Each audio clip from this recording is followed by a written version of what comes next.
আজি কেৱল আজিয়ে নহয়, যোৱাকালি মই চৰাইদেউ গৈছিলোঁ। চৰাইদেউ জিলাত থকা বাগিচাবিলাকৰ মেনেজমেণ্ট, বাগিচাৰ ষ্টেক হোল্ডাৰসকল, চৰকাৰী বিষয়া কৰ্মচাৰী সকলোকে লৈ আমাৰ লেবাৰ ডিপাৰ্টমেণ্টৰ এটা টীমো আহিছে গুৱাহাটীৰ পৰা। আমি ৰিভিউ বৈঠক এখন কৰিলোঁ।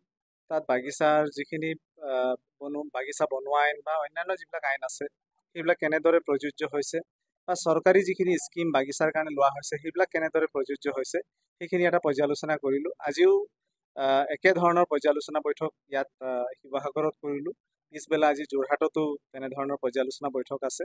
আৰু মই মন্ত্ৰী হিচাপে দায়িত্ব লোৱাৰ পিছৰ পৰাই কেইবাখনো জিলাত এনেধৰণৰ পৰ্যালোচনা বৈঠক কৰিছোঁ।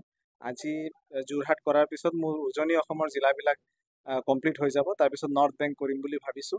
আৰু এই পৰ্যালোচনা বৈঠকবিলাক কৰাৰ পিছত মানে কাম কাজবিলাক অলপ কৰাৰ ক্ষেত্ৰত যথেষ্ট সুবিধা হৈছে। সমস্যাবিলাক অলপ বুজাৰ ক্ষেত্ৰতো সমস্যা হৈছে, কাৰণ দৈনন্দিন নতুন নতুন সমস্যাবিলাক সৃষ্টি হয়। আৰু সেই সমস্যাবিলাক কেনেদৰে এড্ৰেছ কৰিব পৰা যায় তাক আমি মানে ব্যৱস্থা ল'ব পাৰোঁ। এতিয়া এটা কথা আমাৰ পোহৰলৈ আহিছে যে এতিয়াও বাগিচাত ভালেসংখ্যক লোকৰ আধাৰ হোৱা নাই। তো সেইখিনিও আমি কেনেদৰে কৰাব পাৰোঁ, এটা প্লান বনাই পেলাই কেম্প পাতি পেলাই যাতে আধাৰ বাগিচাত কৰাব পৰা যায় তাৰ কাৰণে ব্যৱস্থা ইতিমধ্যে কৰা হৈছে। আৰু ক্ষীপ্ৰতাৰে কৰিবলৈ মই আজি প্ৰশাসনক পৰামৰ্শ আগবঢ়াইছোঁ। আৰু মই ভাবোঁ যে পৰ্যালোচনা বৈঠকবিলাকে নিশ্চয় বাগিচা অঞ্চলত যথেষ্ট উপকৃত কৰিব ৰাইজক। ষ্টক লেবাৰ কোডটো এতিয়াও ইমপ্লিমেণ্ট হোৱা নাই। লেবাৰ কোড লোকসভা আৰু ৰাজ্যসভাতো পাছ হৈছে, কিন্তু এতিয়াও কাৰ্যকৰী হোৱা নাই। আৰু তাৰ ওপৰত ভিত্তি কৰি আমি ৰুলবিলাকো ফ্ৰেম কৰি আছোঁ। ষ্টেটত ৰুল ফ্ৰেম হৈ আছে।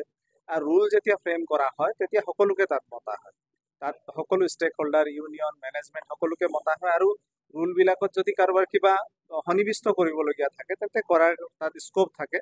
আৰু ষ্টেটত কেইবাখনো মিটিঙত মই শ্ৰম মন্ত্ৰী থকাৰ আগত মই নিজে ইউনিয়নৰ প্ৰতিনিধি হিচাপে উপস্থিত থকাৰ সুযোগ পাইছিলোঁ। আমাৰ যিখিনি পৰামৰ্শ আছিল আমি দিছিলোঁ, আৰু সেইখিনি আমাৰ ষ্টেটৰ ৰুলত সন্নিৱিষ্টও হৈছে।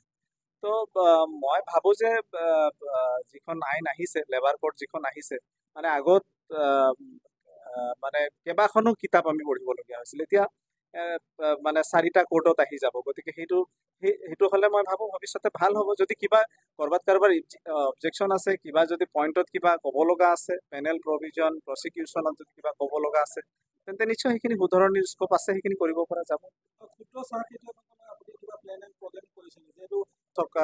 ক্ষুদ্ৰ চাহ খেতিয়কসকলৰ বিষয়টো মোৰ বিভাগৰ অধীনত নাহে, ইণ্ডাষ্ট্ৰীয়ে চাব লাগে।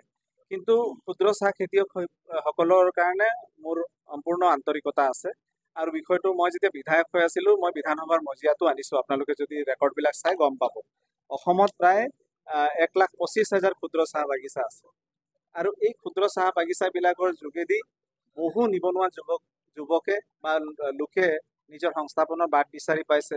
তেওঁলোকে বহু লোকক সংস্থাপনৰ সুবিধাও দিছে। গতিকে এই ক্ষেত্ৰটো কেতিয়াও আমি ইগন'ৰ কৰিব নোৱাৰোঁ। যিমান চাহ অৰ্গেনাইজ ছেক্টৰে উৎপাদন কৰে, সম পৰিমাণৰ চাহ ক্ষুদ্ৰ চাহ বাগিচাবিলাকে উৎপাদন কৰে। গতিকে এই